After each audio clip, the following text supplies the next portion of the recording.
Visualisons la scène. Un hémisphère s'agrandit ou rétrécit. Ici, son rayon R n'est pas fixe, il dépend du temps. On connaît la vitesse de variation du volume.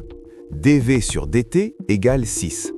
Notre mission est de trouver le taux de changement de sa surface, ds sur dt. Le secret, c'est que R est le curseur invisible. Quand il bouge, le volume et la surface s'animent ensemble. Nous devons traduire la variation du volume en variation de rayon, puis en variation de surface. C'est la mission de la règle de la chaîne.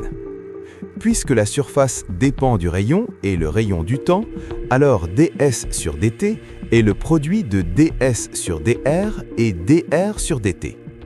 Commençons par extraire dr sur dt du volume. Dérivons v égale 2/3 pi r au cube par rapport au temps. En traitant r comme une fonction de t, le 3 descend, simplifie la fraction et nous donne dv sur dt égale 2 pi r au carré fois dr sur dt. Injectons nos données, dv sur dt vaut 6. L'équation devient 6 égale 2 pi r au carré fois dr sur dt. En isolant notre terme, on trouve que dr sur dt est égal à 3 sur pi r au carré. La première pièce est posée.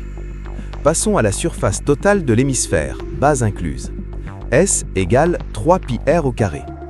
Sa dérivée par rapport au rayon est simple, 6 pi r. Il ne reste qu'à assembler les deux ingrédients. ds sur dt est le produit de 6 pi r et de 3 sur pi r au carré. Les pi s'annulent, un r se simplifie et le verdict tombe. 18 divisé par r. Notez bien la conclusion. Le résultat dépend du rayon actuel. Plus l'hémisphère est grand, plus sa surface change lentement pour un même apport de volume. Une élégante leçon de géométrie dynamique.